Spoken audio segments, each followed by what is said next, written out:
calmado. ¿Usan cuadernos para estas clases? La última vez mucha gente no usaba cuadernos. Como que la venía pero para escuchar al final. Más que para estar copiando las cuestiones.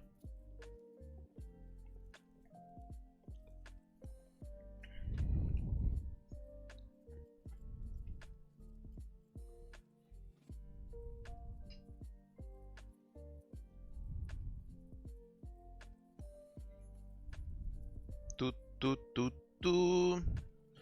Bueno, caragüita. Con el pancito.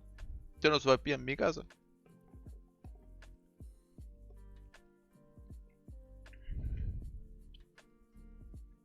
Una que otra anotación en el blog de notas para luego investigar más a fondo. Está bien. Está bien, está bien, es verdad. En general es importante que sepan que en la prueba nunca les van a preguntar algo muy a fondo, sí. O sea, si tienen el interés de ustedes de buscarlo a fondo y detalle, me parece maravilloso.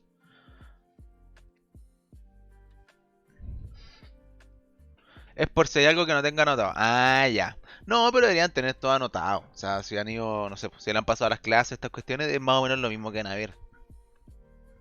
Es más comprimido, sí. Claro, una clase en el colegio podría estar toda una clase en, no sé, Alemania nazi, por decir algo. Ya.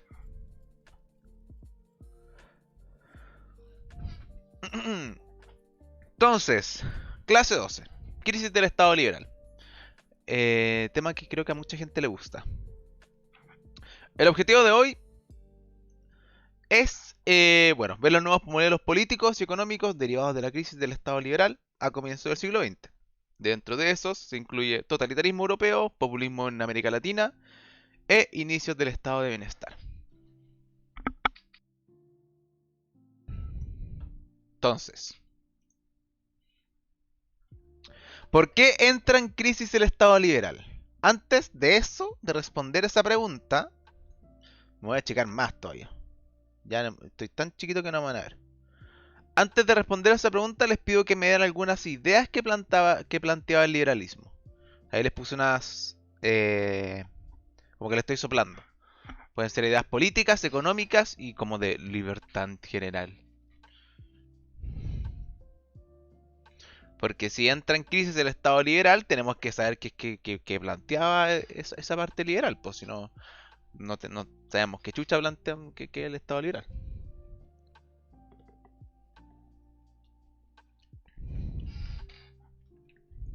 Estado laico ya. Una separación o una pérdida del poder de la parte religiosa. Sí.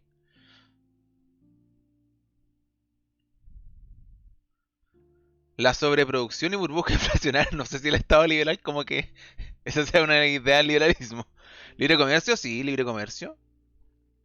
¿Qué más? ¿Qué más? ¿Qué más? Propio del liberalismo. Políticamente, económicamente, ya. Económicamente tenemos como un libre comercio. ¿Qué más? Políticamente. ¿Qué pasa con, por ejemplo, los poderes del Estado?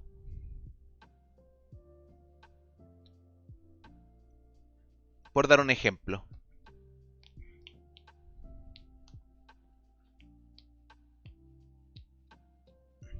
Son separados ya. ¿Cuáles son? ¿Cuáles son esos poderes separados? Es importante que lo conozcan no solo por esta materia, sino por la materia de formación ciudadana.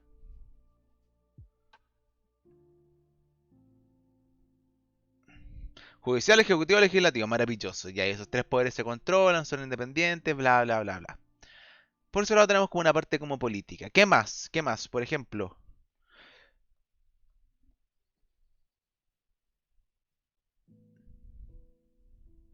¿qué más? ¿Qué más? ¿Qué más? ¿Qué más? ¿Qué más? Cosas simples, cosas que pueden ver el día de hoy. Hoy día somos muy en estado imbuido por estas ideas. Estado de Derecho, ya, bacán. Bacán, ahí Catrina el Estado de Derecho. Con el derecho, la ley, se podría decir, está como por sobre todos. Tenemos una constitución, por ejemplo, que es como la base, como que nada puede ir como en contra de ella, se podría decir.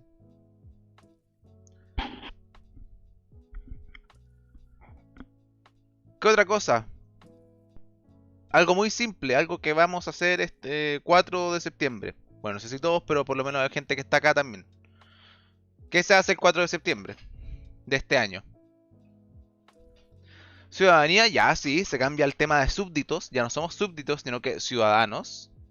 Representación, ya, ya, pero ¿qué tiene que sufragar? Ya, sufragar. Antes no sufragábamos, por ejemplo. Ahora estamos votando. Ampliación del voto, sí. Sí, sí, no, sí. Tenemos los estados como que hacen sus cuestiones con los votos, como que lo van ampliando durante el tiempo. Parte bien reducido, pero lo van ampliando. Pero está esta cuestión de que sea el mismo pueblo, entre comillas, lo que considere pueblo el estado en cuestión, quienes eligen a sus representantes. Ya, bacán. Y libertad tenemos la libertad como de siempre que ustedes han visto como estos derechos. Libertad de pensamiento, libertad de asociación, libertad de culto, bla, bla, bla, bla, bla. Todo ese tipo de libertad. Ahora, respondamos a la pregunta. Según lo que ustedes recuerdan, lo que vieron, ¿por qué entra en crisis el Estado liberal? ¿Por qué este Estado liberal entra en... ¿Qué suceso pasa que llega a poner en duda el Estado liberal?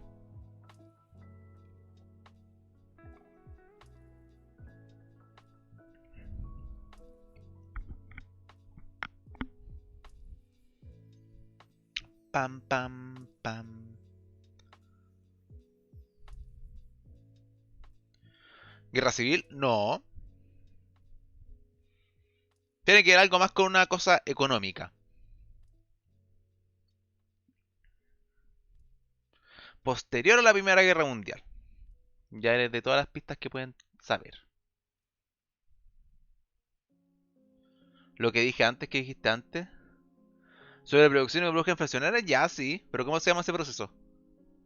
¿Cómo se llama en ese momento? ¿Cómo se llama lo que pasa? ¿Cuál es el nombre que tiene eso? Esa burbuja que estalla en un momento. Crisis del 29, maravillosa, justo lo dijiste. La Gran Depresión también, súper bien. Eh, eso, el Estado liberal entra en crisis por la Gran Depresión. ¿Qué pasa? Las consecuencias políticas de la Gran Depresión 1929. Profe, en el Estado liberal había autotutela respecto a los derechos, en el sentido como que cada uno se... A ver, explícate más.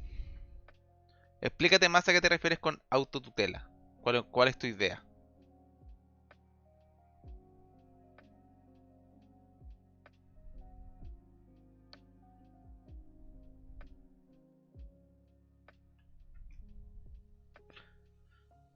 Que el Estado creara las condiciones nada más, que el Estado creara las condiciones para como los derechos, decís tú.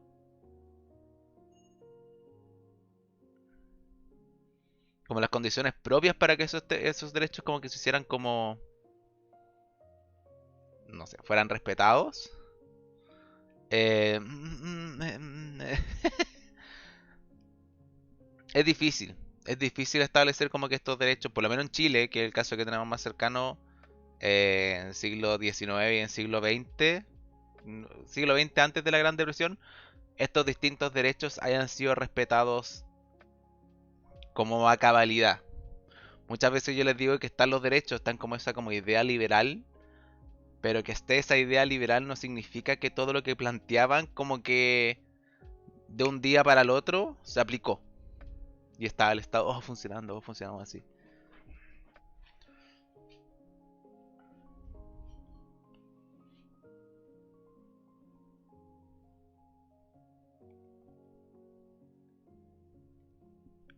De hecho, si lo piensan, en Chile no había...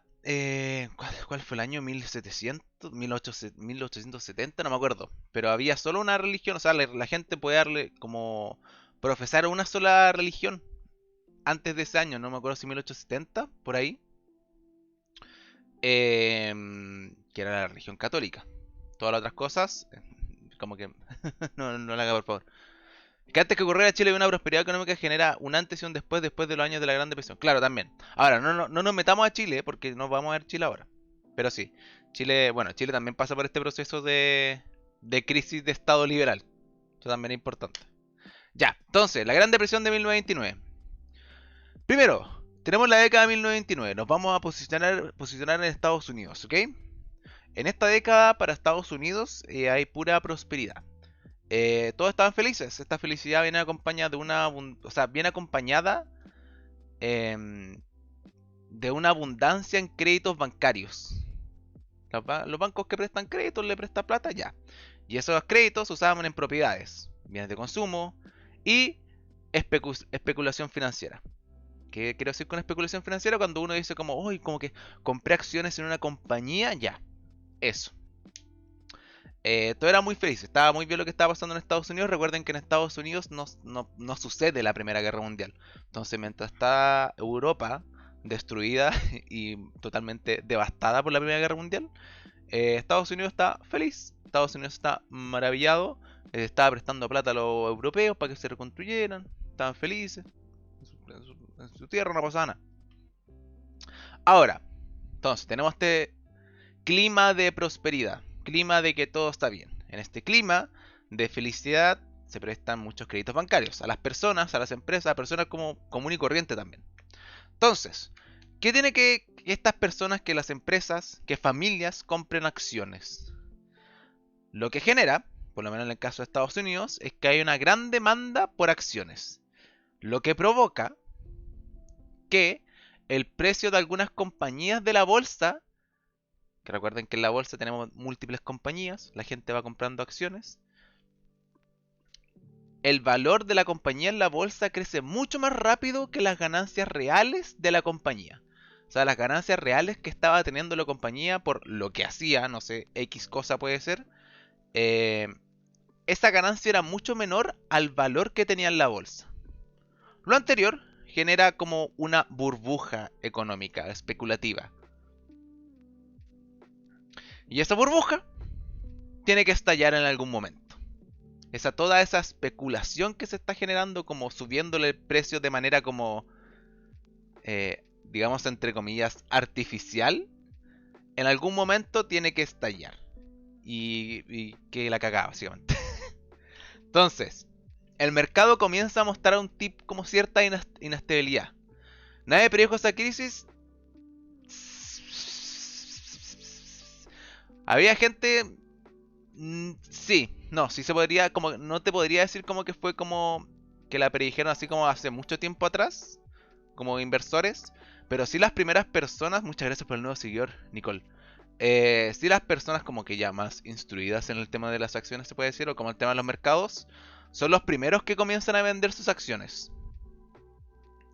Eso también como que advertían. De hecho, por eso mismo. De hecho, la primera parte que sale como de esta parte, las primeras personas como que ven esto como esta inestabilidad y ven como que ya está quedando la cagada, chiquillos, saquemos la plata, salvemos lo que se viene. Son distintos inversionistas que sí sabían cómo leer el mercado. Entonces, tenemos inversionistas, tenemos el mercado que comienza a ser inestable, tenemos estos inversionistas que comienzan a vender sus acciones y ese ejemplo de esos inversionistas es seguido por más y más y más y más y más y más gente. Lo que provoca pánico y lo que provoca que la demanda por las acciones baje y baje tanto que su valor casi desaparezca. Quede casi en cero. Que no valga nada la acción que tengo yo. ¿Se entiende? ¿No se entiende? ¿Bien hasta acá? ¿No bien hasta acá?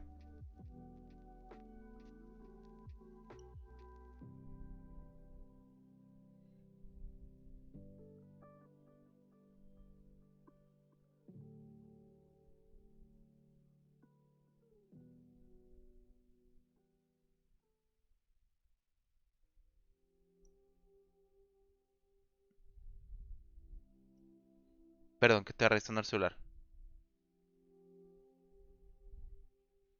Denme una confirmación y sigo.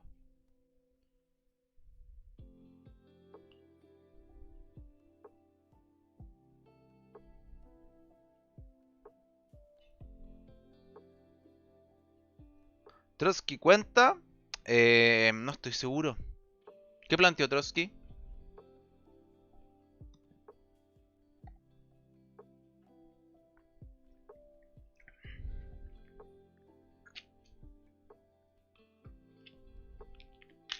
Bueno, mientras tenemos ahí la respuesta, se pueden ir diciendo si no hay dudas o no. Malabrida, se entiende de pana. Maravilloso. Maravilloso, maravilloso, maravilloso. Llegué con mis 400 puntos en ensayo de matemática. Bienvenido. Acá estamos en el grupo de los 400 puntos en ensayos de matemática. Tengo 200. Bueno, mientras voy a seguir avanzando. Después vuelvo. Cualquier cosa. Bueno, acá tenemos un gráfico de las pérdidas o sea, de los precios de las acciones y las ganancias reales de las compañías en Estados Unidos. De 1922 a 1936. La línea verde que ustedes están viendo es el precio de las acciones. Y como va subiendo, subiendo, subiendo, subiendo, subiendo, subiendo. ¿Ok? La línea amarilla que ustedes están viendo son las ganancias reales que tienen las compañías. Y acá justo esta fecha como que nos está como indicando cuando se inicia esta burbuja económica que les dije en la slide anterior. ¿Qué sube? El precio de las acciones sube, sube, sube, sube, sube y a un punto que se desploma. Y acá tenemos el punto que se desploma. ¿Ok? Entonces es como para que lo vean como forma de gráfico. Ganancias reales de la compañía que se mantienen subiendo de forma relativamente estable y van relativamente estable también con el precio de las acciones hasta que se empieza a especular. Y llega un punto que para casa todas las acciones. Y bueno, ya podemos ver también las consecuencias que tiene esta gran depresión en los próximos años. Del 29 hasta el 34, que ya el 34 como que empezó a ver como más o menos una recuperación.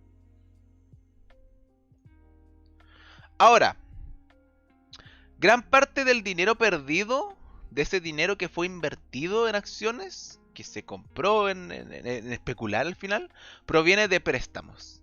Préstamos que hacían los bancos. Estos préstamos quedan impagos, porque si la gente metió su plata para invertir y las acciones ya no van en nada, y ya básicamente no pueden pagar el préstamo que el banco les dio, al quedar impagos, ocasiona el quiebre de miles de bancos. Los bancos que no quiebran, los bancos que logran no quebrar o que quieren intentar no quebrar, comienzan a exigir el pago de los préstamos.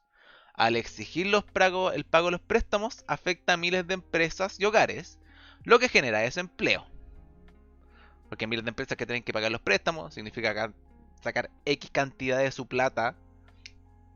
Tal vez significa o quebrar o recortar personal, etcétera, etcétera, etcétera. Y para los hogares también. Imagínense, para los hogares que debe ser pagar un préstamo de, no sé, póngale usted el monto que quieran, pero que no estaba como pensado o estipulado financieramente que lo voy a tener que pagar. Como que no, no, este préstamos para invertir para la casa, para mi estudio. No, porque pasó esto. Entonces, la Gran Depresión afecta a todo el mundo. No es como que le pase solo a Estados Unidos y en Estados Unidos es como, ay, listo, acá pasó esto, acá no. Por un lado, Estados Unidos dice chao a los créditos de Europa. Recuerden que Estados Unidos era como el principal prestamista del mundo. Reduce la entrega de los créditos a los europeos y comienza a exigir que le paguen los préstamos. Porque claramente ellos estaban también para cagar y necesitaban esa plata que habían prestado. Y por otro lado, también Estados Unidos se pone proteccionista. El país que siempre había como tenía este discurso liberal empieza a intervenir más en la economía. Por ejemplo, le pone barrera a los productos que son importados, a los productos que vienen de afuera hacia Estados Unidos, les pone una barrera. Les sube los aranceles para que sean más caros, etc. Pero forma para favorecer más sus productos.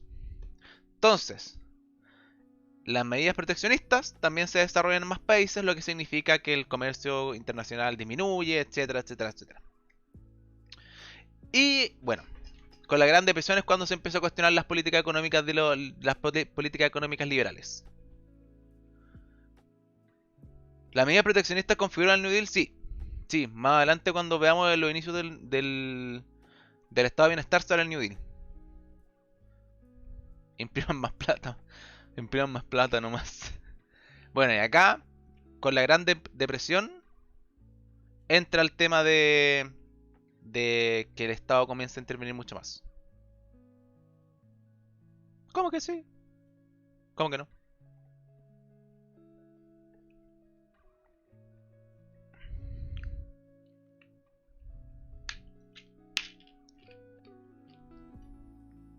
O sea, igual hay que esperar algunos años para que aparezca el New Deal en todo caso.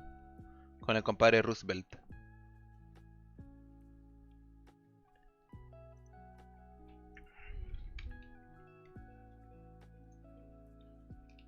Ya. Espera, estoy tomando el mapa. Mapa en acá a la esquina. ¿Qué información podemos traer del mapa? Bienvenidos ustedes. Lean la simbología. No sé si alcanzan a leer la simbología. ¿Alcanzan a leer la simbología? ¿Es leíble?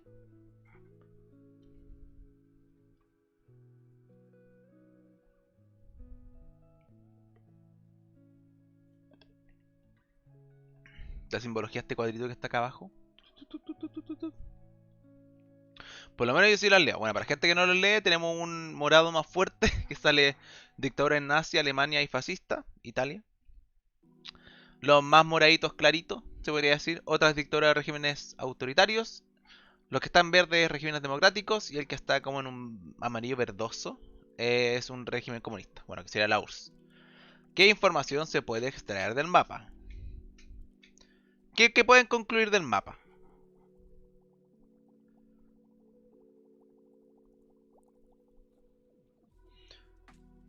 La geografía de los regímenes autoritarios, ya. Sí, se ve.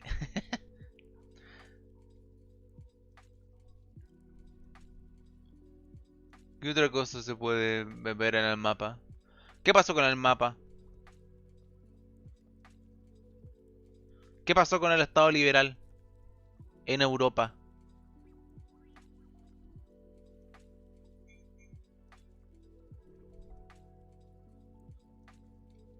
Surgimiento de los regímenes totalitarios populistas. Ya, bacán. Surgen los regímenes totalitarios. Tenemos a Alemania, tenemos a Italia, tenemos a la URSS, por otro lado.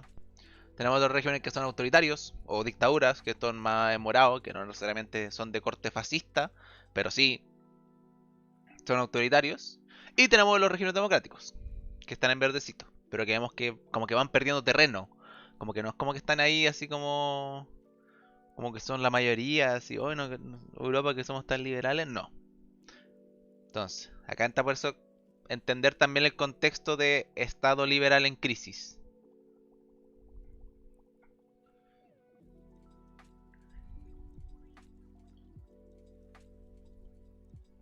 Se oprime ante el surgimiento de los regímenes en todo el continente. O sea, se oprime el Estado liberal, ¿decís?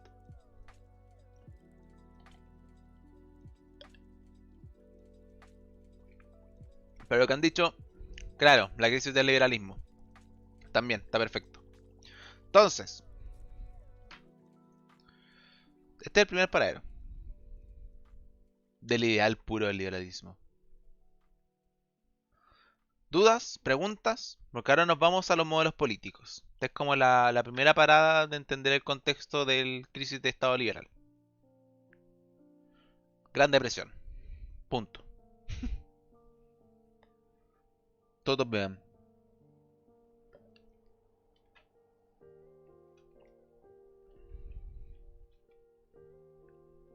Nada. Bueno, voy a dar un minuto en todo caso también. Estamos finos. Tu. Más adelante ahora tengo una fuente, unos videitos que mostrar cuestiones. ¡Ay! Ya. Sigamos entonces, no cumplamos el timer entonces. Entonces, van a aparecer nuevos modelos políticos. Voy a achicar de nuevo. Tenemos los totalitarismos. Por otro lado, los populismos latinoamericanos. Y también el estado de bienestar. Que este es como el inicio del estado del bienestar. Pero es como parte. Vamos a partir así. Totalitarismo y después vamos a ver los otros dos. Ahí les voy a decir cuando los veamos porque hay otra como stop para preguntas, dudas o como para despejarse un rato y para descansar. Pero nos vamos a enfocar primero en totalitarismo. Entonces, ¿qué son los totalitarismos? Acá el compadre Benito Mussolini tiene una buena cita sobre los totalitarismos. Todo en el Estado, todo para el Estado, nada fuera del Estado, nada contra el Estado. ¿Ok? Por totalitarismo entendemos los regímenes de gobierno no democráticos, ojo, tenemos una primera característica, que se caracterizan por el poder todopoderoso del Estado, que se infiltra en todos los aspectos de la vida, tanto públicos como privados. Entonces, después de leer eso, Como que la cita cobra un poco más de sentido. Todo para el Estado, todo para el Estado, o sea, todo en el Estado, todo para el Estado, nada fuera del Estado, nada contra el Estado. El Estado abarca todo, el Estado lo controla todo. Y algunas características generales de los totalitarismos podrían ser estos. Por un lado tenemos un partido único. Tenemos este partido único eh, dentro de los totalitarismos. No existe diversidad de partidos, solo uno. Que es básicamente el partido que eh, es el partido de la persona que está gobernando, no sé. Partido nazi, por decir algo. ¿A otro partido? No. Solo es. Culto al líder y carismático. Son líderes carismáticos, son líderes como que mueven a las masas. Culto al líder, gente. Como Stalin levantando una guagua. Como ver en cartel así en ese tiempo. Como que se levantan como personas así como de admirar, se podría decir. Política del terror. Infundir miedo, infundir control. Es una manera de controlar a la población. Política del terror. La sociedad de masas y los medios. La sociedad de masas y los medios son una gran forma que utilizan estos regímenes totalitarios para hacer propaganda. Tenemos la radio, la televisión está apareciendo, pero más aparece el cine. Más que la televisión es el cine en realidad. La radio pega fuerte también. Pero los medios de comunicación masiva. Primacía del Estado. Toda para el Estado, todo en el Estado. El Estado está sobre todo. Y todo tiene que cumplir los intereses que propone el Estado al final.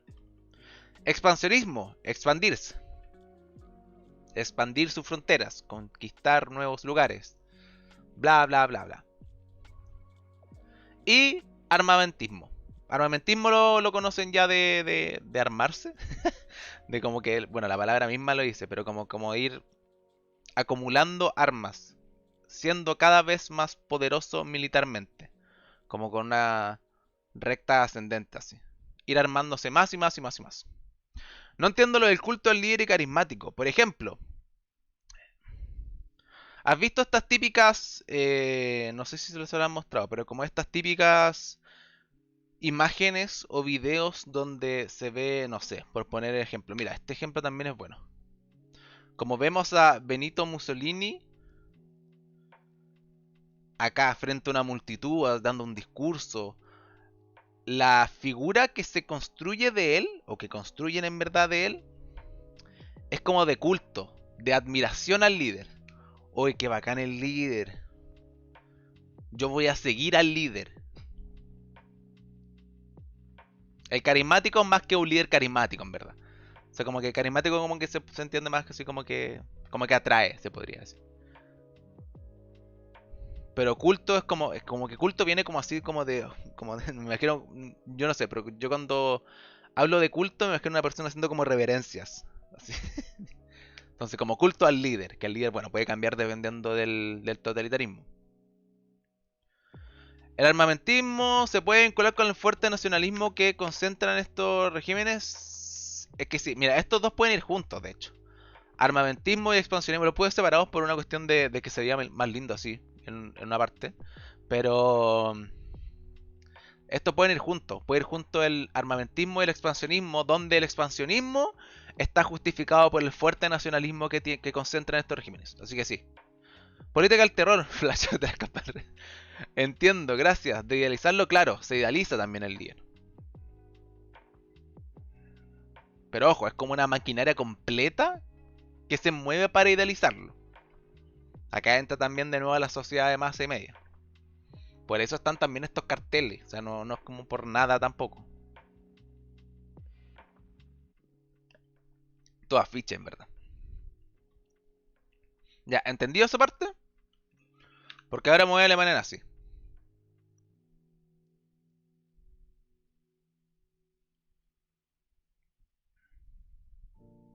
¿De dónde surge esta idealización? ¿Como de dónde proviene? O sea, ¿de quién fue la idea? ¿Se puede decir? Como de esta idea del líder como carismático.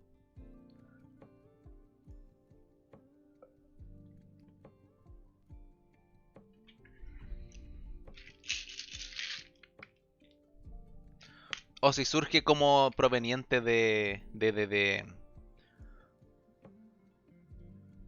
como de forma espontánea.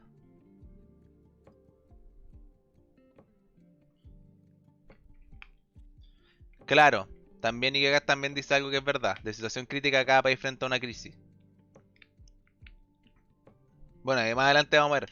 Como que los distintos países que surgen estos regímenes como que pasan su crisis. No, no surge de la nada. Generalmente son países que ni una vía ni otra, ni capitalismo ni comunismo, se podría decir, como que les servía. Bueno, en el caso estoy hablando más en el caso de Alemania e Italia.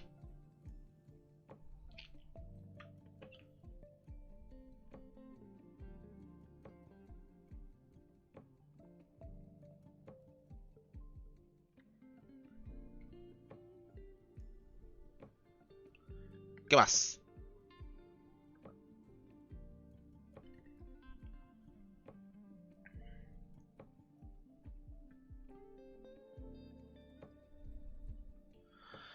¿Se le podría considerar como líder mesiánico también entonces? Sí, sí.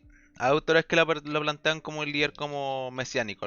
Lo mesiánico, para gente que no sabe, es como una persona que como que manifiesta como esperanza, como felicidad, ¿o no? Si no me equivoco, Imanol. Puedo estar totalmente según lo que no recuerdo. ¿Por qué surge esta visión del líder carismático? A eso me refería. Es por lo que hice, lo que dijeron antes, porque ese líder carismático viene como también a suplir, se podría decir, como las distintas dificultades que estaba pasando el país. Como que era el momento para que surgiera un líder como que te dijera como todos estos pobres, bueno, lenguaje eso es. Todos estos problemas es culpa de esto y estos hueones.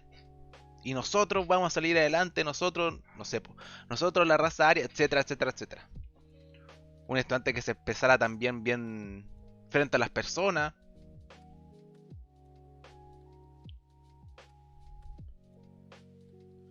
Profe, yo no entiendo lo de antiliberalismo y anticomunismo. Tipo, ¿cómo se rigen en lo económico? ¿Te refieres a los totalitarismos?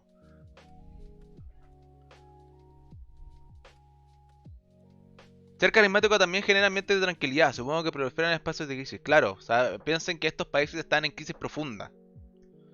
Que salga un líder carismático al final eh, te da cierta esperanza. Te da como, uy, bacán. Así como, uy, qué alivio. Como que podemos salir adelante si tal vez él está al poder. Sí, el nazismo y el fascismo. Ya, lo que pasa es que, claro, tienen esta idea de se enfrentan capitalismo y liberalismo, rechazan las dos cosas, rechazan lo capitalista y rechazan lo comunista. Ahora, ¿qué rechazan sobre todo de lo comunista? Es este aspecto como mundial, ¿ok? Como apelar a lo mundial. Porque la URSS quería que todos fueran parte de la URSS, maravilloso. Ya, a estos compadres no les importa, son ultranacionalistas. Y económicamente se organizan también de forma distinta. Si el Estado tiene una gran intervención en la economía, si el Estado pone muchas directrices, lo que no significa que no exista empresas privadas. Ahora, ¿cuál es el tema con las empresas privadas? Que es algo como que bastante capitalista en realidad. Que esas empresas privadas tienen que responder al Estado. En el sentido de que si el Estado les dijera, por ejemplo, mira, tú no tenés que hacer esto, tienes que hacer esto otro, empresa privada, yo digo, bueno, ya, se acabó, voy a tener que hacerlo nomás.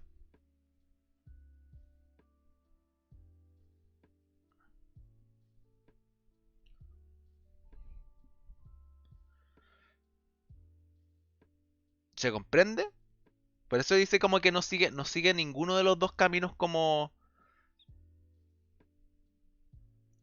no sé, siempre hay confusión en este tema, por el hecho como que es como complicado porque se les plantea como una tercera vía o una tercera posición, como una primera posición sería el capitalismo, una segunda posición sería el comunismo, una tercera posición fascismo, que es una forma distinta como de hacer las cosas, se podría decir.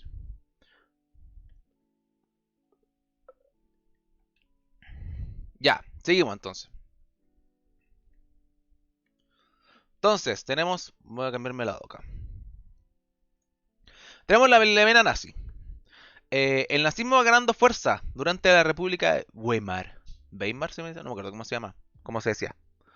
Pero que no tienen que necesariamente hacerse el nombre, pero que tienen que entender que es el régimen democrático liberal de Alemania, que este va de 1919 a 1933. Durante este periodo, tienen que lidiar con varias cosas que estableció el Tratado de Versalles, sumado a la gran crisis que tenían dentro. Una de las cosas que establecía este tratado, por ejemplo, por un lado se le declaraba culpable como el culpable principal de la guerra, junto a sus aliados también, pero se le tiraban muchas más piedras, se podría decir, a Alemania.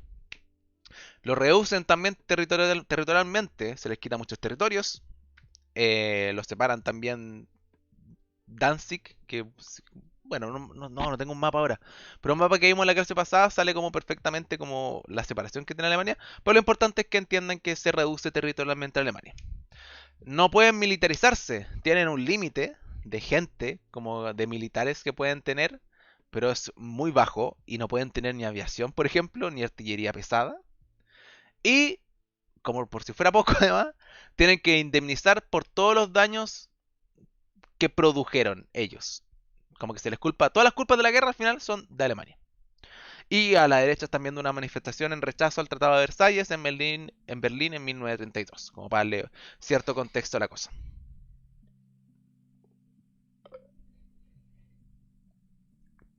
Va a aparecer nuestro compadre. Aparece Adolf Hitler, que es un veterano de la Primera Guerra Mundial. Y es como la figura central, yo creo, yo creo que todos lo pueden reconocer en realidad, del ascenso nazi. En 1920, como para dar cierto contexto que en verdad no es tan importante, pero según el Partido Obrero Alemán, que en ese mismo año se convierte en el Partido Nacional Socialista Obrero Alemán. Ellos afirman que las dificultades económicas y políticas eran causadas por el capitalismo, por las actividades marxistas, por los judíos, por los extranjeros, etc.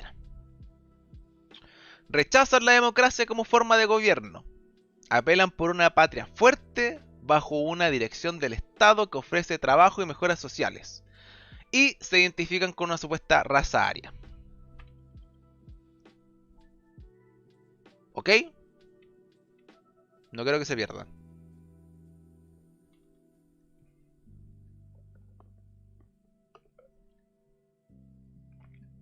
Todo claro, mi rey. Maravilloso. Entonces, hay que entender que Hitler llega de manera legal al poder. Es curioso, siento. Pero no es como que llegara de una forma, no sé, pues como tomándose el poder, alguna cuestión así. No es elegido por el pueblo, eso es importante también considerarlo. No es como que por una votación él sale y se vuelve canciller. No, pero sí llega de manera legal. Es presionado por el sector conservador para subir como el poder del canciller, que se podría decir que es como el jefe de gobierno. Porque el anterior canciller renuncia porque, bueno, la crisis que se estaba produciendo en Alemania era muy grande y por otro lado porque también estaba viejito. Tenía como, si no me equivoco, como 84, 85 años. Y bueno, Hitler y su partido en realidad tenían una gran parte del Congreso, habían sacado una gran parte del Congreso en votos. Si no me equivoco, como el 32% o algo así. Entonces, por supuesto que también tenía harto apoyo en el Congreso. Bueno, termina llegando al poder de manera legal. De ahí en adelante, en 1934, Hitler se proclama como Führer, como líder absoluto. Pasan distintas cosas entre medio, donde se van culpando a distintas gentes. Por ejemplo, se quema el Congreso. No me acuerdo si era el Congreso, pero creo que sí. Pero se incendia y se le echa las culpas a los comunistas, por ejemplo. Y se levantan distintas leyes como restrictivas, etcétera, etcétera, etcétera. Pero bueno, no es tan importante conocer eso, pero sí que se proclama como Führer, como líder absoluto. Básicamente, él controla todo el poder. Se comienza a organizar todo en modo de prohibición de partidos políticos, opositores a campos de concentración, políticas represivas contra judíos, gitanos, homosexuales, etcétera, testigos de Jehová también, bla bla bla bla bla. Se pone todo turbio, se podría decir. Y, si no me equivoco, acá tengo, por ejemplo, una fuente. Esto es de La Zeta Venenosa. La Zeta Venenosa era como un libro, ponte tú, Ponte tú así, bueno, bueno, compadre, ¿cómo están? Que un libro que se utilizaba para los niños alemanes, se puede decir, como para que aprendieran de todo lo que pasaba en este momento. Entonces, voy a leer, porque no quiero adelantarles sin antes leer. Entonces, bueno, acá tenemos la imagen de la izquierda que nos da cierto contexto y un profesor ahí. Y tenemos, ¿sobre qué hemos hablado en la clase de hoy? Todos los niños levantan sus manos. El profesor llama a Karl Schultz, un niño de primera fila, de la primera fila. Hemos hablado sobre cómo reconocer a los judíos. Bien, cuénteme más. Uno puede fácilmente reconocer a sus judíos por su nariz. La nariz judía está inclinada hacia abajo, se parece a un número 6. Correcto, pero la nariz no es la única forma que tenemos para reconocerlos. El niño continúa. Uno también puede reconocerlos por sus labios. Sus labios son generalmente gruesos. El labio inferior a menudo sobresale.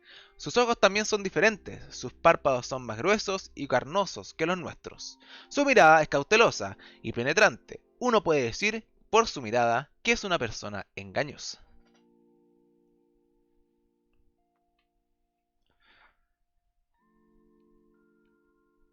¿Qué estamos viendo acá?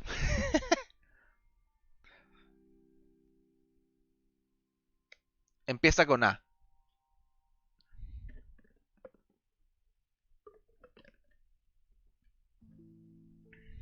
Mira, la primera participación de Nicole, maravilloso. Adoctrinamiento, sí.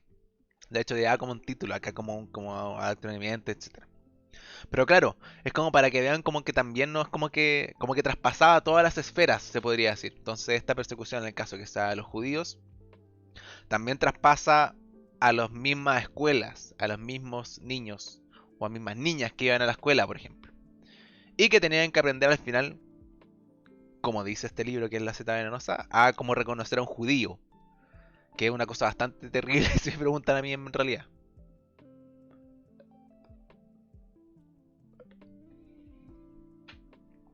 Entonces, seguimos. ¿Tenemos dudas, preguntas sobre Alemania nazi? Porque vamos a fascismo italiano ahora. Brigio, sí es fuerte. Bueno, hay millones de imágenes también que son también súper fuertes. Y súper también gráficas.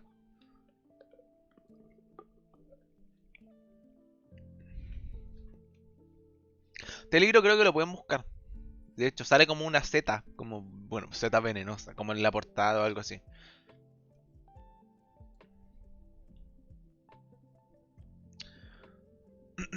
Voy a seguir entonces. Bueno, si no, me paran y retrocedo. No tengo ningún problema. Me pongo acá arriba. Fascismo italiano. Tenemos ahí a Benito Mussolini lleno de gente. Ese clamor, ese culto al líder. Entonces, los tratados post Primera Guerra Mundial no dejan satisfechos a los italianos. Recuerden que ellos combaten en el bando ganador. Se cambian de bando, antes eres del bando de Alemania, pero se cambian y combaten en ese bando, pero no obtuvieron casi nada. No obtuvieron casi ningún beneficio, ninguna ventaja económica o territorial. Eh, por otro lado, también la guerra también les provoca una crisis. Tienen desempleo, fábricas cierran, los precios se disparan, etcétera. Bueno, en general toda Europa en verdad está como en una crisis, como imbuida en una crisis. En ese contexto, surge Benito Mussolini, que es este personaje que tenemos a la izquierda ahí como en ese balcón. Que es ex socialista que en 1919 funda los Fascis, que es un grupo armado que está compuesto por nacionalistas y anticomunistas. Y generalmente ellos atacaban en contra de agrupaciones de izquierda que querían seguir la toma del poder por una vía revolucionaria. ¿Ok? Ese como contexto. En 1921 se constituye este Partido Nacional Fascista, ya que se constituye como partido. Y en 1922 marchan en forma simbólica a Roma, como para exigir cierta participación en el gobierno. Les sale y se forman en un gobierno de coalición y los fascistas quedan a cargo de diferentes ministerios, donde Mussolini se convierte en el primer ministro. Y bueno, pasa un poquito el tiempo, pasan un poquito los años, pero ya en 1925 como visto como pasan como en características generales de estos regímenes totalitarios, se prohíben los sindicatos y la oposición también es prohibida, se excluyen del parlamento y la prensa también es censurada. Aumentan los poderes para encarcelar a distintas personas que sostienen ideas contrarias al régimen. ¿Ok? Y ahora tenemos un discurso del compadre, pero son 40 segundos en realidad. Pero espérenme un poco. De hecho, voy a poner la música acá para poder cortarla más rápido. ¡Pup! Son aproximadamente unos segunditos, no es tanto lo que vamos a ver, porque de hecho no lo pude como encontrar en subtítulo español, se podría decir, está como en italiano, pero igual se puede entender. Díganme qué les llama la atención, qué palabras les llama la atención, etcétera. Voy.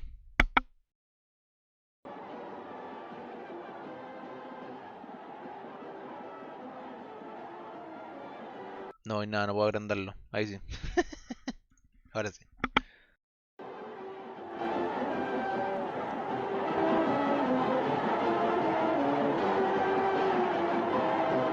Camicie nere, popolo di Milano, oggi, con piena tranquillità di coscienza, dico a voi, moltitudine immensa, che questo secolo, XX, sarà il secolo del fascismo. Sarà il secolo della potenza italiana. Sarà il secolo durante il quale l'Italia tornerà per la terza volta ad essere direttrice della civiltà umana. Fra un decennio l'Europa sarà fascista o fascistizzata. Cuando Bueno, ahí. Entonces, ¿qué les llama la atención? ¿Alguien entendió alguna palabra? ¿Qué palabra les llamó la atención? Que se repitiera. Cualquier cosa, en verdad. Vamos a poner la otra música por mientras.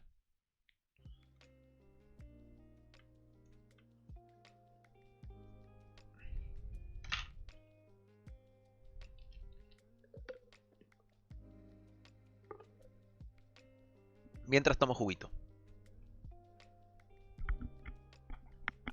Fascista de potencia, claro. Dice Europa.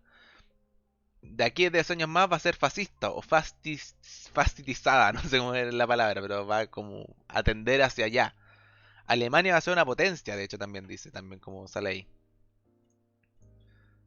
De hecho, acá dice, déjenme buscar, será o século do fascismo. Como si fuera portugués, así. Pero si no me equivoco, el será o século es a finales de siglo. Entonces, a finales de siglo el fascismo como que va a estar como arriba. A finales de siglo eh, Italia va a ser una potencia. A finales de siglo está como todo ese discurso muy nacionalista, muy así como que somos los mejores, ¿ah?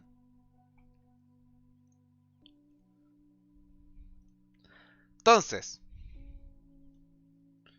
con este damos paso al último también. Al último de los totalitarismos, que es la Rusia soviética. Vamos a ver un contexto previo a su creación, sí, porque no lo he visto, no hemos visto como un contexto previo a la creación como de la URSS. Muchas gracias, Isaac Newton, mira. Hola, ¿qué tal?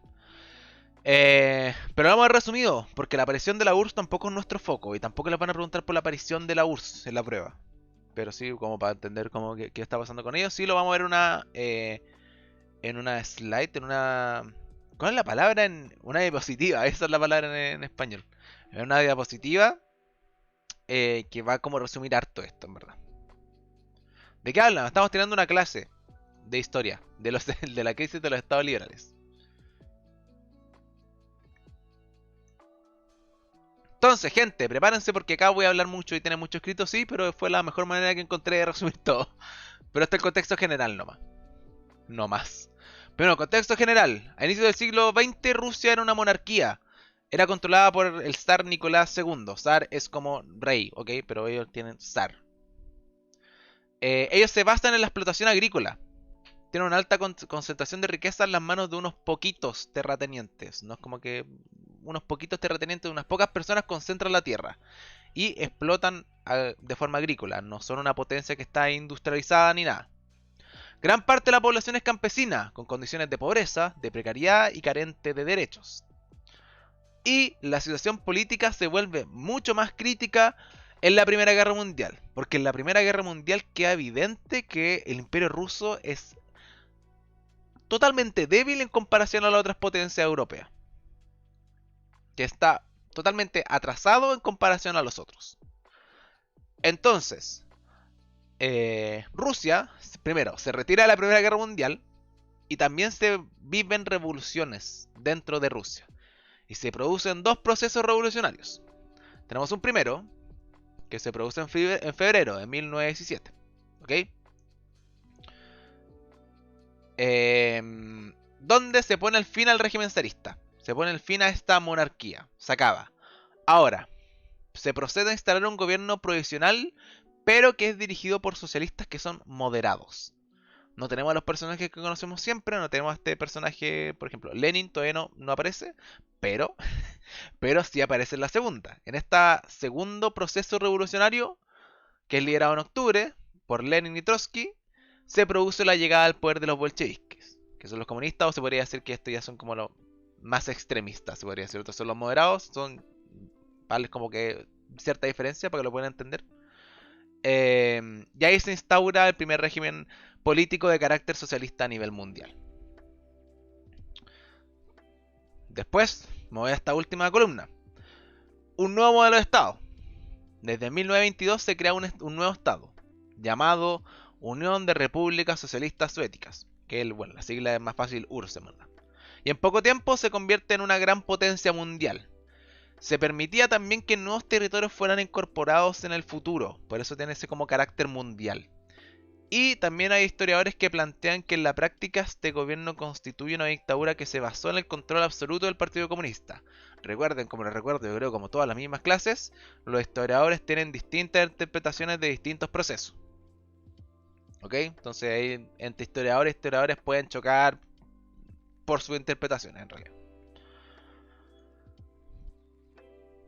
Y ahora pasamos más a lo que nos acontece. Tenemos la Rusia soviética, tenemos la URSS. Bueno, hay que entender que Rusia, bueno, la URSS, no sé por qué pongo Rusia ahí, pero es la excepción de esta expansión liberal. Es la excepción del liberalismo, se podría decir. Los bolcheviques salen victoriosos, como vimos en la parte anterior, que están liderados por Lenin. De hecho, acá abajito mío tengo un cartel de Lenin que es como limpiando la basura del mundo. Cuando sale con sus cobitas, la cuestión como que está limpiando empresarios, burgueses, reyes, etc. Ahí se ve también como el carácter mundial, ojo. Se establece la NEP, que es, soy yo, que es la nueva política económica, donde predomina el sector estatal, pero con una presencia de pocas empresas privadas. No es tan importante conocer, pero sí es importante entender que se establece una nueva política económica. Ahora, esta política económica va a durar bastante poco, porque Lenin muere en 1924, y esto genera una gran disputa dentro del Partido Comunista. Se demoran 4 años en que se finalice esta disputa. Y ahí ya entra esta persona que tal vez conocemos más o suena más, que es Joseph Stalin, que concentra todo el poder al interior del partido, y él también concentra todo el poder. Y ahí parte el régimen stalinista. Estoy tapando acá. Bueno, culto al líder, ojo. Culto al líder. ¿Se nota el culto al líder? O tal vez no se nota con esta cara gigante que tiene Stalin, con la sombra de Lenin.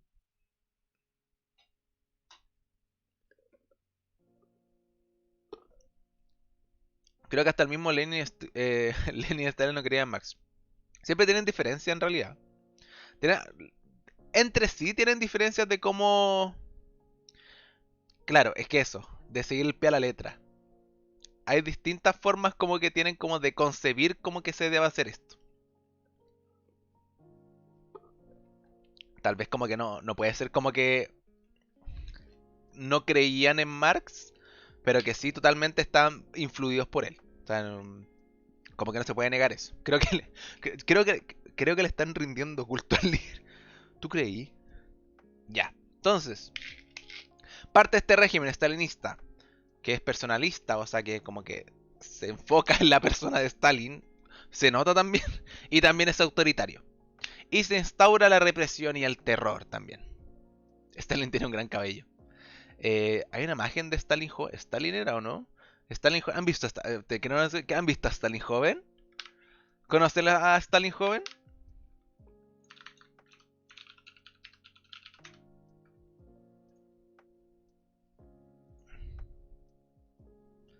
No sé yo.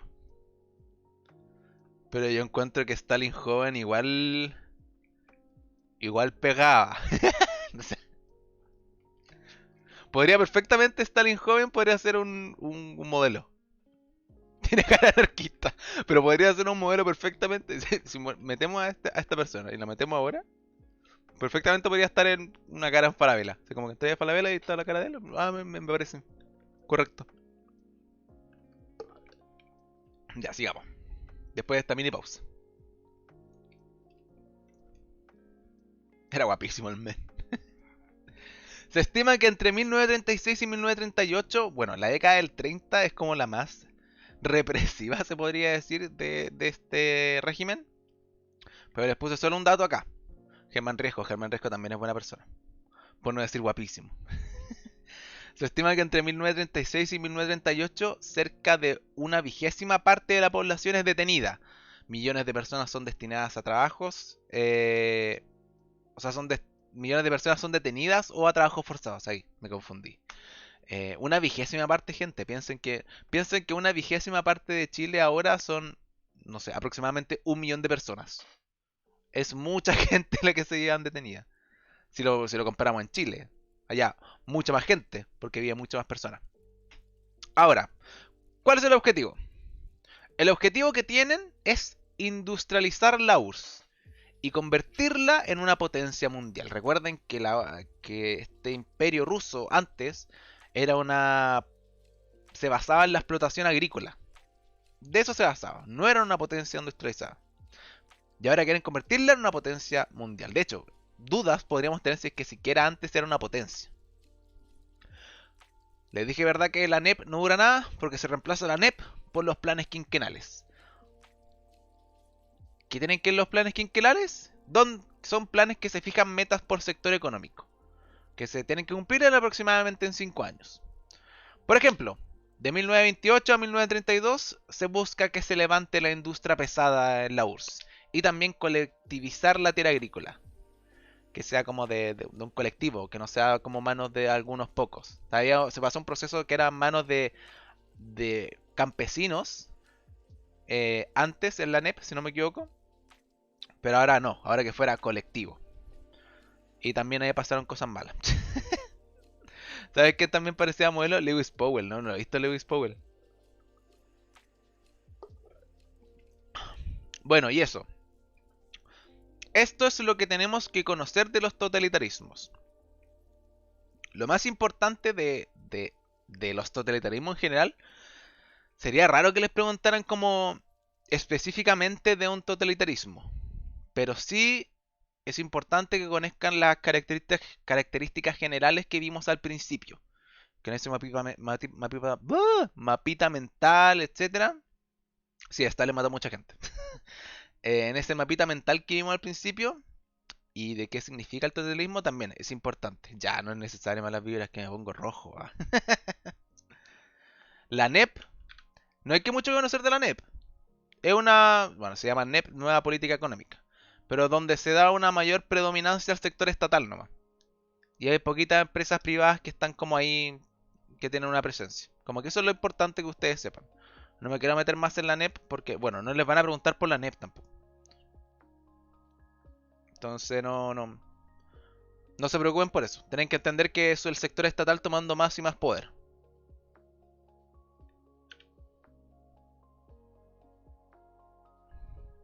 La diferencia con los planes quinquenales, que bueno, como dice planes quinquenales, son planes que se generan en metas de 5 años por sector económico. Bueno, y que también el Estado también toma más poder acá también, ojo. Eso también es importante.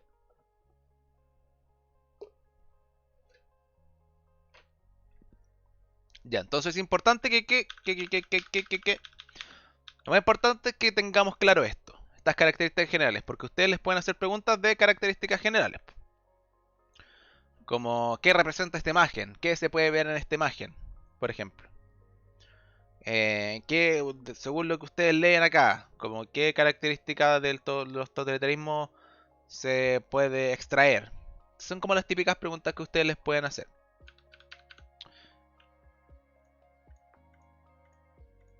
Sale solo mató Voltaire a su abuelo. Entonces, acá les trajo una pregunta que es de la última PDT. ¿Ok? Entonces, se las voy a leer. 38. Algunos de los regímenes políticos totalitarios más importantes se desarrollaron en Europa en la primera mitad del siglo XX. Estos regímenes son considerados como fenómenos propios de una sociedad de masas y en las cuales los medios de comunicación fueron A. Anulados para mantener a la población desinformada. B. Empleados como medios de propaganda oficial. C. Limitados a la entrega de noticias deportivas sin entretención. D. Fortalecidos en su rol fiscalizador de los gobiernos. O E. Utilizados para entregar información engañosa a los países enemigos. ¿Qué responderían ustedes?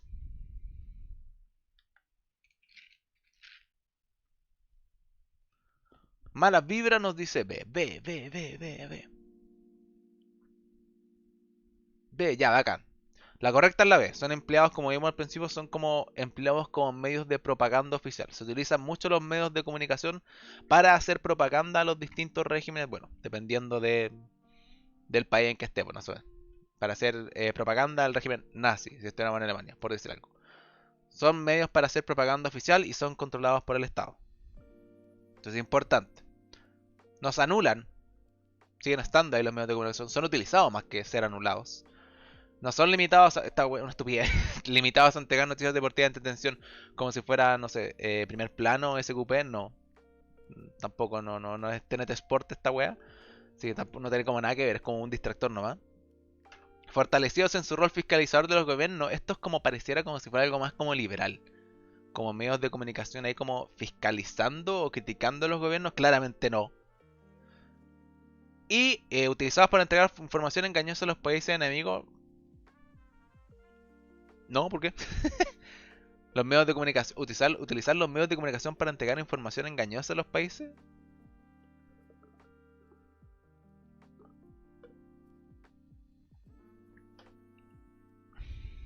No se utilizan para información engañosa a los países. Hay otras maneras como de engañar a los países. Más que por los medios de comunicación. Masivos. Si piensan también que es como engañar a toda una población. ¿Qué está pasando esto? No, pero no es un baiteo, sí. No se ocupan como baiteo, en verdad. Ya, para Aero 2. Queda muy poco, pero en verdad queda muy poco. Queda bastante poco, de hecho. Nos queda ver los populismos y los estados de bienestar, que son bien cortitos. De hecho, yo creo que nunca, yo en verdad nunca he visto una pregunta de populismo y estado de bienestar en la prueba. No sé, creo como este es un criterio que se enfoca, bueno, que incluye todas estas cosas, generalmente se enfocan en totalitarismo. Gracias, Dr. Fluke, por seguirme. Entonces, generalmente no preguntan de populismo latinoamericano o de estados de bienestar, es como muy raro. No, estado de bienestar dije. Bueno, no sé si dije estado de derecho. No, pero según yo dije estado de bienestar. A no ser que ya me esté mentalmente perdiendo. ¿Cómo vamos? ¿Bien? Esta es la última parte. Hay un discurso bacán que vamos a ver al final. De hecho, yo lo encuentro bastante bacán.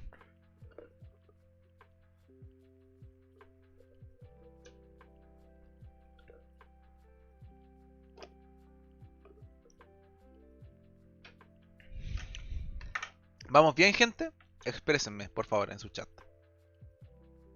En su chat. En nuestro chat. El profe comunista. Exprésense en nuestro chat. Zip de pana. Super, dice Galera también. Ya, bacán. Bacán, bacán, bacán, bacán. Ya, vamos a seguir entonces. Nos queda muy poquito. Muy poquita clase. Muchas gracias, buena Carmax. Buena profe, buena Carmax. Ay, moví esto. Pup. Ya hicimos a checar porque si no les voy a dar información. Entonces, tenemos los inicios del estado de bienestar. Literalmente esto es todo lo que vamos a ver del estado de bienestar. ¿Ok? Nada más.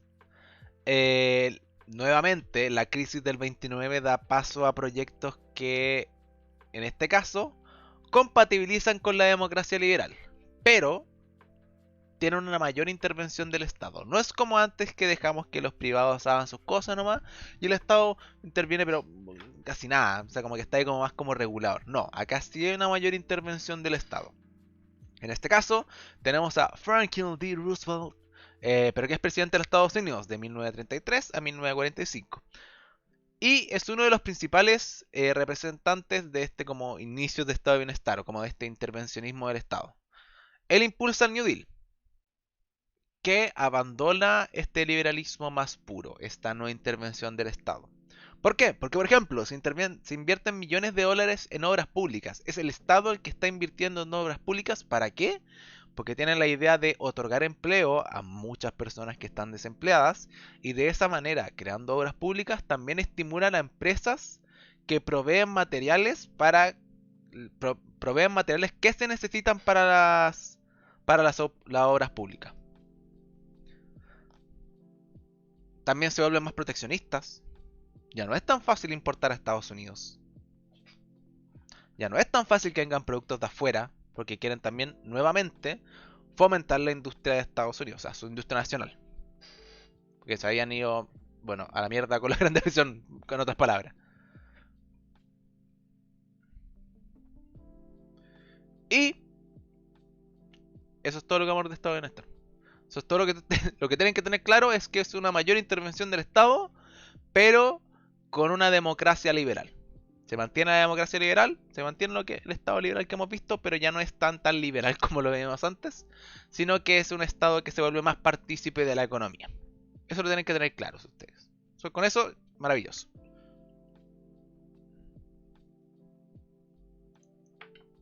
Y populismos latinoamericanos. Bueno, tenemos los populismos latinoamericanos. Nuevamente, como siempre, es la crisis del 29 que pone en jaque a los gobiernos que están en América Latina. Pero a mí todavía no me toca esa materia, pero yo siempre la he estado maravilloso. Después te voy a sacar un datito en su momento. Profe, ¿sabía que? Bueno, ponen en jaque la crisis del 29 a los gobiernos en América Latina. Y empiezan a surgir gobiernos autoritarios, pero con un gran apoyo popular. Ya, pero eso lo hemos visto en todos lados. Hemos visto en todos lados que pueden surgir gobiernos autoritarios y que tienen un apoyo popular. ¿Cuál es la diferencia? Ya, la diferencia que tienen los populismos latinoamericanos vamos a hacerlo acá. ¿Cuáles son sus características? Por un lado, intervienen económicamente. Ya, tenemos un Estado que interviene en la economía. Estatizan empresas, que es un ejemplo. ¿Qué más? Genera una posición entre dos grupos. Entre el pueblo versus la elite. Donde el líder pertenece al pueblo y califica a la elite como corrupta. No, es que estos hueones de palabras soeces. No, es que la elite, es culpa de la elite que estamos así. No, es que la elite tiene la culpa de todo esto. Y es que nosotros, el pueblo, tenemos que sacar el país adelante. Es que la elite es corrupta. Es como un poco. Es como un poco el discurso del partido de la gente que estamos viendo ahora. No, es que los políticos. Pero algo así.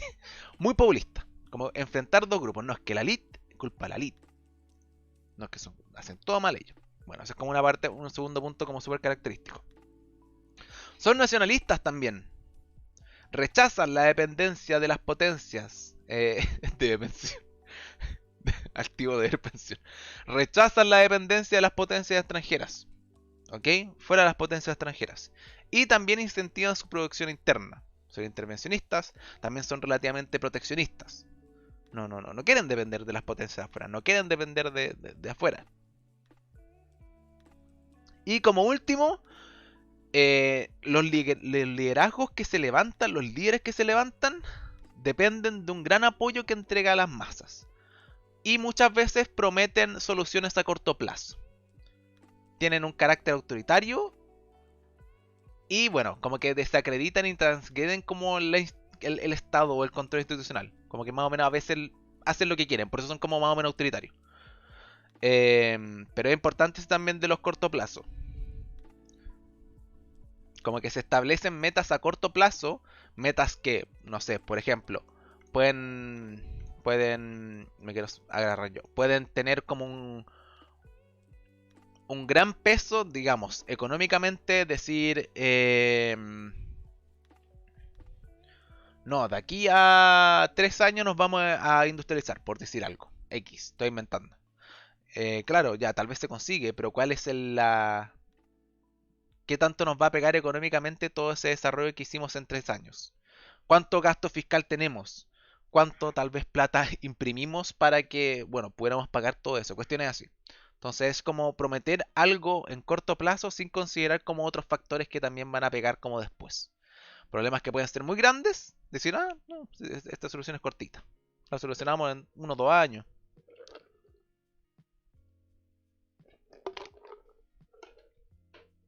Ok, vamos a ver un último video. Vamos a ver a Perón, ¿ok? De nuestros vecinos argentinos. Este discurso es el 17 de octubre de 1950, si no me equivoco, ¿ok? Repito, yo este discurso me encanta, pero por la figura que genera y por todas las masas como que, como que hay ahí. Entonces, lo voy a agrandar. Hace años que vengo condenando por igual los abusos del comunismo y los abusos del capitalismo. A medida que ellos avanzan en sus luchas con sus mismos errores, el hombre del mundo se va dando cuenta que ninguno de los dos traerá la solución ni la paz que la humanidad anhela.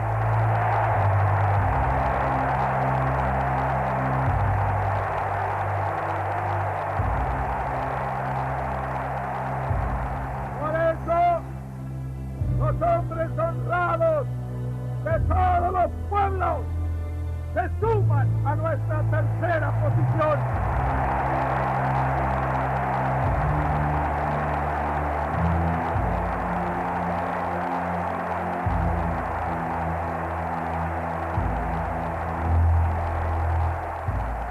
Yo he dicho infinitas veces que estábamos en contra de toda política internacional imperialista. Eso es lo que quiere el pueblo argentino para todos los pueblos de la tierra. ¿Sí o no?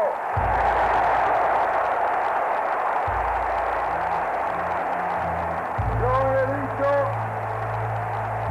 que nosotros trabajamos primero para la República Argentina, después para el continente americano y luego para los otros pueblos de la tierra. Y lo he dicho porque eso es lo que quiere mi pueblo. ¿Sí o no? Ya, vamos a ver ahí, pero ven cómo... Primero, se rechaza la intervención extranjera. Segundo, ¿cómo aparece el tema del pueblo? Eso es lo que quiere mi pueblo.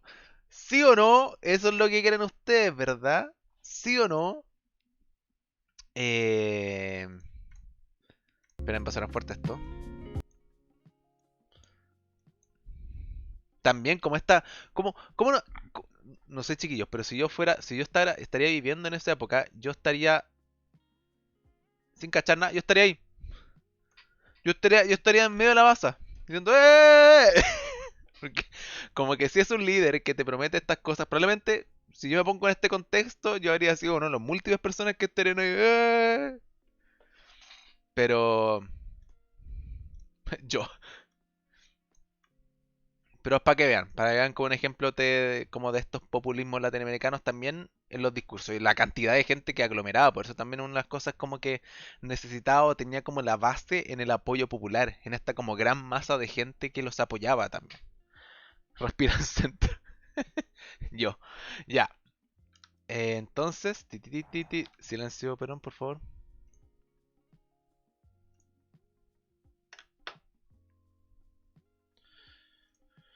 Con esto terminamos. Ese era el fin. La próxima clase es el 28 de agosto. No me acuerdo qué. Tengo que ver, pero no me acuerdo qué. Pero eso. Esto es el fin de la clase. No sé si tienen dudas o preguntas o más cosas. Entonces, ¿con qué se tienen que quedar? Se tienen que quedar principalmente con las características de los totalitarismos. Realmente les van a preguntar de eso. Es muy importante que manejen las características. Le van a poner una imagen, una cuestión escrita. No, el 21 no voy a hacer clases. Tengo... Ah, el resumen de la otra vez. Solo puedo hacer la próxima clase. El 21, sí, eso. El 21 podemos hacer esa clase como de preguntas, donde yo continúo haciendo este como repaso ultra mega rápido de lo que estamos haciendo. Pero claro, no es una clase como propia, así como esta. Sino que para el 28 tenemos la otra clase como en calendario. El 21 podemos hacer como esa cuestión ya de repasar muy rápido y ver si tienen dudas o cuestiones así. Vamos a ver si lo terminamos también la próxima clase, porque igual nos quedan hartas clases. Ojalá, ojalá. Todo un grande, gracias, maravilloso. Medio corte, me gusta. Ya, acá. Ya, gente. Entonces, a ver, espérenme, voy a sacar esto. Entonces, nos vemos el 21, ¿ok? Nos vemos el 21 a la misma hora de siempre. Voy a estar acá probablemente respondiendo dudas o preguntas. Voy a dar todos los abusos. Gracias, profe, si puede le variaría a Bit. No, gracias. Sí, lo importante es que ustedes estén acá. Me importa más que ustedes estén acá que donen. Si quieren donar, maravilloso. Se agradece. Pero me importa más que haya gente. Así que eso. Eso. Nos vemos en otro día. Nada. Que les vaya bien. Chao, chao, chao, chao, chao, chao. Nos vemos el próximo domingo. Les estaré avisando. Chao, chao, que les vaya bien. Gracias a ustedes por venir, Nicole. Muchas gracias.